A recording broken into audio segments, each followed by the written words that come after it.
को कभी वर्णन कर सके। यहाँ रमण रेत को मूल या के कण कण में बसी जुगल चरण की धूप।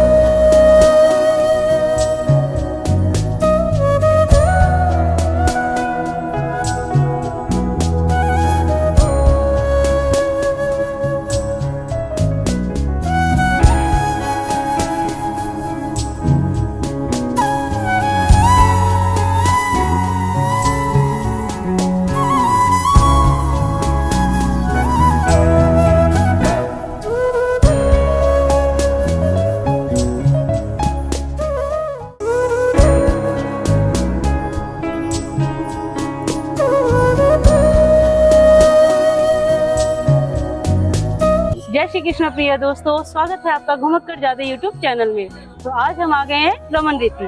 रमन रेती गोकुल से 2 किलोमीटर की दूरी पे है। रमन रेती जो स्थान है, कहा जाता है यहाँ पे श्री कृष्ण भगवान गायों को चराने आते थे और खेलने आते थे। तो आइए हम देखते हैं अंदर से रमन रेती को। और ये स्थान बहुत प्यारा है, विशाल क्षेत्र में फैला हुआ है। यह बहुत सारी साधु महात्माओं की तपस्या के लिए कुटिया बनी हुई है, पशु पक्षी के लिए पार्क बना हुआ है। और यहाँ पर एक विशेषता है, यहाँ पर जो आरती होती है सुबह होती है 9:30 बजे और शाम को होती है 6:30 बजे। वो होती है हथनी के द्वारा। तो आज हम भी वहीं जा रहे हैं, आप लोगों को भी दिखाएंगे हथनी की आरती और हम भी देखेंगे। तो आइए चलते हैं।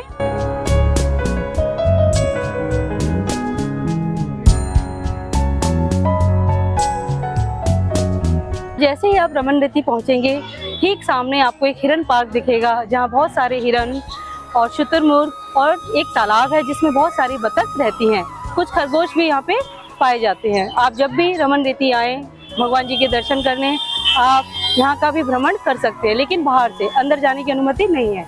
और आप उनको कुछ खिलाना चाहें वो भी आप बाहर से ही खिला सकते हैं। ये देखिए हर्ष यहाँ पे हिरन को अपनी शुगर कैंडी खिला रहे हैं और कह रहे थोड़ा सा मम्मी मैं भी खाऊंगा। खिलाओ खिलाओ हर्ष। कह रहे आजा आजा आजा। कितनी प्याली है रे, प्याली है। इस मनमोहक प्राकृतिक वातावरण में हमें अचानक से दिखा एक सांप का बच्चा। हिरन पार्क के ठीक सामने एक भैया बैठे रहते हैं, वहां से आप खाने पीने का सामान लेकर इन पशु पक्षियों को खिला सकते हैं।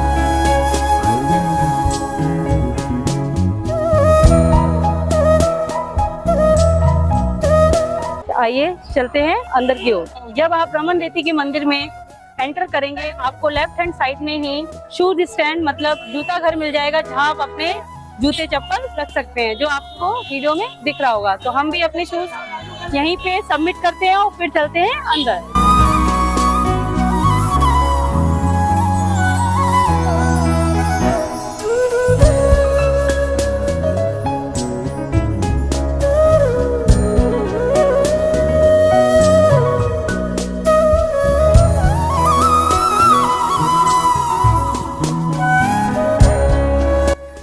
जैसे ही हमने आश्रम में एंट्री करी, हमें हुए हथनी जी के दर्शन, जो जा रही थी मंदिर की आरती करने के लिए। साथ ही साथ सैकड़ों संख्या में यहाँ पे भक्तगण आए हुए थे इस दृश्य का आनंद लेने के लिए। तो बने रहिए इस वीडियो में हमारे साथ और आप भी लीजिए मानसिक रूप से इस आरती का आनंद।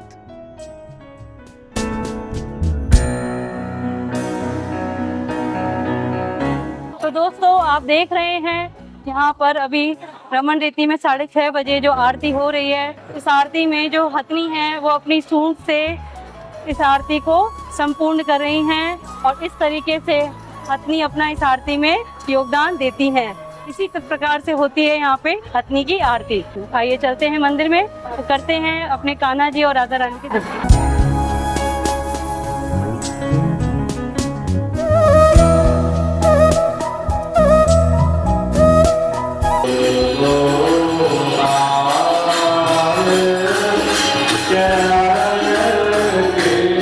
यहाँ पे बहुत सारे स्टूडेंट्स हिंदू धर्म से रिलेटेड बहुत सारी एजुकेशन यहीं पे मिलती है उन लोगों को, जैसे श्रीमद् भगवत गीता का ज्ञान और भी बहुत सारे पुराण वगैरह। यहीं पे वो स्टूडेंट रहते हैं और यहीं पे वो पढ़ते हैं। जैसा कि आप हमारे पीछे देख रहे हैं, घास फूस से बनी हुई कुटियाओं में वो स्टूडेंट्स रहते हैं और अपनी शिक्षा पूरी करते हैं। और इन्हीं कुटियाओं में रहते हैं हमारे साधु महात्मा और यहाँ पर करते हैं तपस्या। ये कुटिया छोटी भी है यहाँ पर और बड़ी बड़ी कुटिया भी है। कुछ कुटिया तो यहाँ पे इतनी बड़ी हैं जिसमें हजारों संख्या में साधु महात्मा अपनी तपस्या करते हैं। पैसे भैया रह गए। आपका नाम क्या है? हर्षवर्धन। आप कैसे हो? आप कैसे? हम ठीक हैं। आपको बहुत सारे जय श्री कृष्णा। आप रमन नीति में आए हुए हो जहाँ ठाकुर जी खेले हैं। यहाँ पे आपकी तरह छोटे छोटे जब थे तब यहाँ ठाकुर जी खेले हैं। ये ठाकुर जी का खेलन भूमि। रमन मतलब खेलना। यहाँ ठाकुर जी खेले हैं आपकी तरह। कुछ विद्यार्थी हमें मिले हैं, आइए करते हैं इनसे दो बातें। तो बेटा आपकी दिनचर्या क्या है? हम प्रातः 4 बजे उठते हैं। उसके बाद हम लोग स्नान इत्यादि करते हैं। जी। फिर हम लोग संध्या करते हैं। जी संध्या के बाद फिर विद्या अध्ययन करते हैं। जी। उसके बाद फिर हम लोग जलपान करते हैं। फिर जलपान में आप क्या भोजन लेते हैं? जलपान में हम दलिया लेते हैं और खिचड़ी। दलिया और खिचड़ी इनका भोजन होता है। तो बेटा आपको कितने साल हो गए यहाँ पे रहते हुए? मुझे 2 साल हो गए हैं। तो दोस्तों इन विद्यार्थियों से मिलके हमें बहुत अच्छा लगा। क्या नाम है बेटा आपका? अंश अग्निहोत्री। आप मेरे पीछे जो ये प्रांगण देख रहे हैं, इतना विशाल क्षेत्र में ये प्रांगण है, ये वही प्रांगण है जहाँ पर होली खेली जाती है। और अगर किसी को भागवत कथा करानी होती है तो वो भी यहाँ पर संपन्न होती है। दोस्तों जो आप हमारे पीछे देख रहे हैं ये है अन्नपूर्णा भंडार, जहाँ पे यहाँ रहने वाले विद्यार्थियों और जो भी शिक्षक गण हैं और जो संत महात्मा हैं उनका खाना बनता है।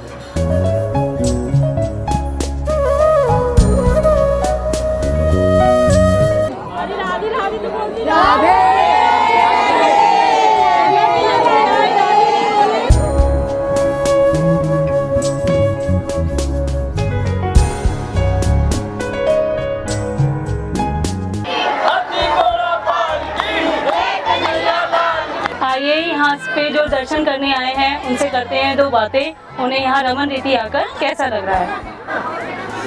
मेरा नाम नितेश धाकड़ है और मैं नीमच जिले से आया। यहाँ से करीबन 700 किलोमीटर। मैम आपका? मेरा नाम माया धाकड़। बुआ भतीजे आए हैं रमन रीति का भ्रमण करने। और बताइए यहाँ आकर आपको कैसा लग रहा है? यहाँ आके आत्मा तृप्त हो जाती है, मन की संतुष्टि हो जाती है, मन में एक शांति सी आ जाती है। जिस रेत में हम लोग बैठे हुए हैं दोस्तों, भगवान इसी रेत में लोट मारते थे, खेलते थे। इसीलिए जो भी यहाँ पर दर्शन करने आते हैं वो इस रेत से खेलते हैं और इस ब्रज रज को अपने तन पे लगाते हैं और भगवान श्री कृष्ण जी का आनंद लेते हैं। जैसे आप वीडियो में देख रहे हैं कितने लोग यहाँ पर दर्शन करने आए हैं और सब लोग इस ब्रज रज का आनंद उठा रहे हैं। तो हाथ उठा के सब बोल दीजिए एक बार, राधे राधे राधे राधे राधे राधे राधे राधे राधे राधे राधे राधे राधे राधे। ब्रजभूमि में आकर बहुत अच्छा का आनंद मिल रहा है। ब्रजभूमि में आके हम भी बच्चे बन गए थे। तो रमन रीति में सबसे अनोखी बात आपको क्या लगी? हमको सबसे अच्छी ये मिट्टी लगी है। मिट्टी लगी, ये रज लगा। सही है। पावन धरा। और मथुरा में कहाँ घूमे? मथुरा वृंदावन में बांके बिहारी जी के दर्शन मिले? चलो प्रभु सबको दर्शन देंगे। राधा रानी के बरसाना वृंदावन सब मिले। और अपना ब्रज का अनुभव बताइए। बहुत अच्छा अनुभव रहा हमको। यहाँ की टिक्की खाई आपने? टिक्की खाई, कचौरी खाई, लस्सी पी। कचौड़ी और सब्जी यहाँ का फेमस नाश्ता है। सबसे बढ़िया यहाँ के लस्सी। और अब यहाँ से कहाँ जाएंगे आप? अच्छा लोगों का व्यवहार लगा। व्यवहार लगा। जी जी जी जी। जो बोली का तरीका है उन्हों का। नहीं ब्रज की भाषा तो थोड़ी हमारी वैसी है, कड़ी है, लेकिन मगर जो व्यवहार है लेकिन राधा रानी की इसमें मिठास भुली हुई है। मिठास भुली हुई है। राधा रानी आनंद आया। तो बरसाना नहीं गए? बरसाना गए, नंदगांव गए। अच्छा, और कल आप वृंदावन जाएंगे? चलिए आपकी यात्रा सब मंगलमय हो, हम यही कामना करते हैं। ठीक है, राधे राधे। गाना जी ले आए वो।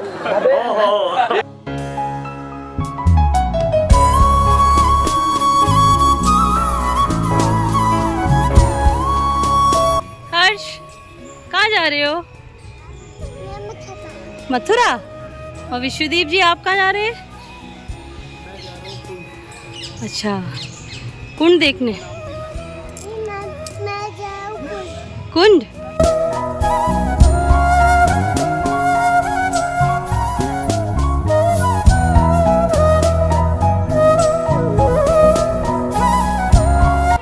तो जैसे ही आप कुंड की तरफ जाएंगे आपको राइट हैंड साइड पर महिला शौचालय और पुरुष शौचालय मिलेगा, जिसका आप यूज़ कर सकते हैं। आइए चलते हैं कुंड की ओर।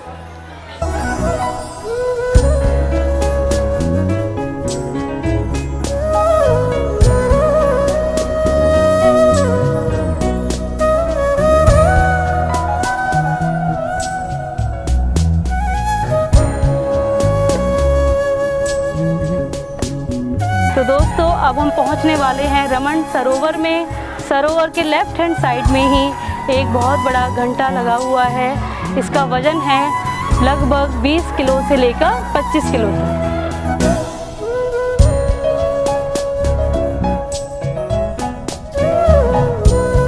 तो दोस्तों अब हम पहुंच गए हैं रमन सरोवर। यहाँ पर लोग स्नान करते हैं और यहाँ पर मछलियाँ भी हैं। कुछ लोग यहाँ पर आते हैं और मछलियों को आटा चुगाते हैं। तो आप दोस्तों जब भी यहाँ पे आएँ, अगर आप स्नान के पर्पज़ से आते हैं तो आप सावधानी से नहाएं, क्योंकि यहाँ पर पानी गहरा है। आइए दोस्तों अब चलते हैं। बच्चों का खेलने के लिए एक पार्क बना हुआ है, वहाँ पे बच्चे झूला झूल सकते हैं और खेल सकते हैं। तो हम भी वहीं जा रहे हैं। हर्ष काफ़ी देर से जिद कर रहा है कि मम्मी मुझे भी झूला झूलना है, तो आइए आपको भी ले चलते हैं, हम भी चलते हैं। तो दोस्तों अब हम पहुँच गए हैं बच्चों के खेलने वाले पार्क में। यहाँ पे काफ़ी सारे झूले हैं और स्लाइडिंग वाला भी झूला है। हर्ष काफ़ी देर से जिद कर रहा है कि मम्मी मुझे उस पर जाना है, तो अब मैं हर्ष को थोड़ा सा खिलाती हूँ। और आप भी यहाँ पे आइए अपने बच्चों को लेकर, अपने रिलेटिव्स को लेकर, और रमन रेती के मनमोहक वातावरण का आनंद उठाइए। हाथी घोड़ा पाल की जय, कन्हैया लाल की।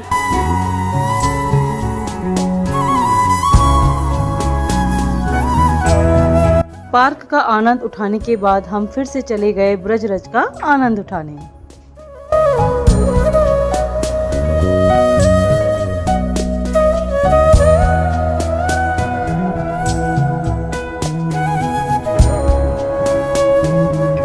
और दोस्तों ये तो आप वीडियो में देख ही रहे होंगे लोग कैसे ब्रजरज का आनंद उठा रहे हैं और लोटपोट हो रहे हैं। तो दोस्तों यहाँ मंदिर परिसर के लेफ्ट हैंड साइड पर ही एक घंटा है, जिसका वेट है 3000 kg। तो आप देख सकते हैं वीडियो में ये कितना बड़ा है। जब आप यहाँ पर दर्शन करने आएंगे तो आपको लेफ्ट हैंड साइड में ही देखने को मिलेगा।